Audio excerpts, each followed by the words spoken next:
So, Palantir is crashing, and I want to read you a very interesting headline. This is from Barron's. Palantir's stock is in free fall. How low could it go, and where is it headed? Now, the article goes to explain that Palantir fell 11%, its biggest drop since 2022, and they had Rishi Jaluria, the RBC Capital analyst, explain why the stock is insanely overvalued. The only problem is this article was taken from August 9th, 2023. The stock price was $15 per share. After it went from $6 all the way up to $15, people got spooked by this article and Rishi Jaluria, and they said, well, the stock has already more than doubled itself in a year. Maybe it's overvalued, and they've sold. Guess what? From this article, the stock has done 10x, literally, okay? So obviously, you heard about what happened yesterday. Palantir is dropping like a rock. We've all seen it. No problem. Palantir is no stranger to drama. We've all been there many, many times before. It's not our first rodeo. It's not the first time this stock has experienced something like this. It happens. It's a volatile stock. Now, the catalyst this time for the drama is the 8% cut in the defense spending, according to Hegseth, right? So basically, he wants to cut the government spending on defense by 8%. That's a massive cut for the world's largest defense spender in the world, the United States government. Now, why am I not worried about this? And this is the bottom line given to you right away, as always. I'm not worried because of a few factors. Let's put it this way. Number one, you have to understand that Palantir's business is about half government, half non-government. So about 50% of Palantir's entire business has nothing to do with these news whatsoever. So this goes, to about 50% of Palantir's business to begin with. From that 50%, we're talking about an 8% cut in the defense spending, right? Before this thing is all done and over, before the smoke blows over, this 8% is going to be negotiated down to 4%. Nobody's going to let them cut 8%. There's so much lobbying power by contractors of the United States government and the Department of Defense. These contractors are quite strong. So even assuming that this thing goes through and doesn't fizzle out, what are going to end up? 3% cut? 4% cut? Max. So it's about half of what people are thinking of right away. Now, I personally think that this thing doesn't even go to 4%, but we'll see. Maybe I'm wrong. Now, even if it goes to 4%, even if it goes to full 8% cut, they're not going to touch any of Palantir's business, folks. Palantir is in the front end. They are the AI government defense spending, which is the most important part of the defense spending. It's an arms race in AI. Every single government in the world is trying to get ahead of itself and the others on AI. It's not going to come out of AI spending, with all due respect, right?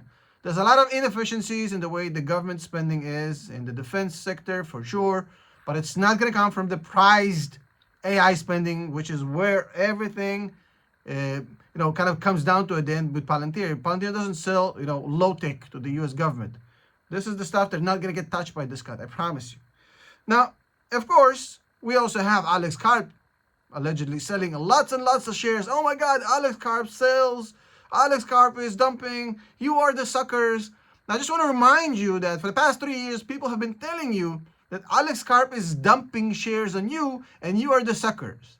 While you've been told this for the past 3 years, you have made a journey from $6 to $120 per share. So be careful from people who are warning you about, oh my God, Alex Karp is dumping. They've been saying that at $6, at $15, at $20, at $50, you name it. Not the first time. Grow up. Give it a break. People sell because of a variety of reasons. Anything can happen. I mean, let the guy feel some money. He's been at it for 20 years. Like, he's a multi-billionaire on paper, more. Can't he take out $1 billion and just live his life? What the fuck, bro? Now, what changed? Honestly, I'm asking long-term investors, not traders. Traders buy the stock when it's good, right? As long as the stock keeps going up, it's a great trade. When it starts dropping, it's a horrible trade. I get it.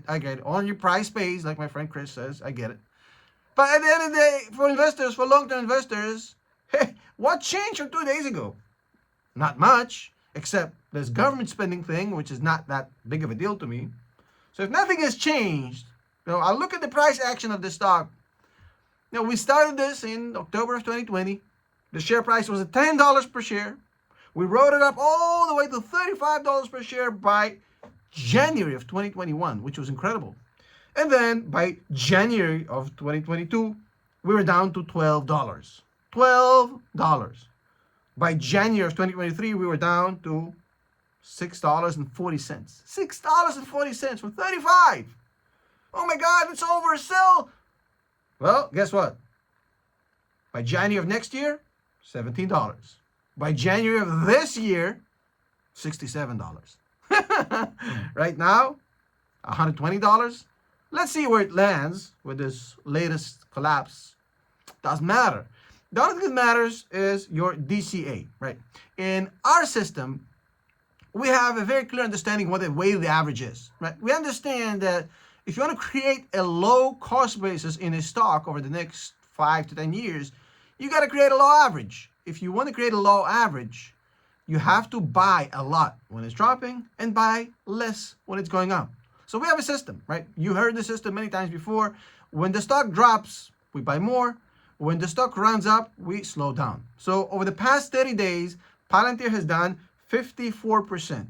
That is insane. Now we have a rule that if a stock does more than 20% in the past 30 days, we go to half speed. Dollar cost average, buy at all times, yes, but half speed. If the stock is within the normal range, we buy normally. And if the stock drops 20% below the highest point it's been over the past year, in that scenario, we're going to double speed, right? Right now, we're looking at about $100 per share, which is the price point where it becomes double down territory for us. Not quite there yet, maybe. You never know. The stock is very volatile. It might go way below 100. But for now, for us Palantir investors, nothing has changed. Read my freaking lips. Nothing has changed. Nothing. The minute it's 100, you got your double down. The minute it doesn't, you got your normal DCA. If you don't like the thesis anymore, you analyze the company, you don't want to be an investor, get out. If you still love the company, you love it more right now on the cheap than you had it 2 days ago. Simple as that. Stop being sheep and just relax, focus, continue to DCA into the afterlife. Later.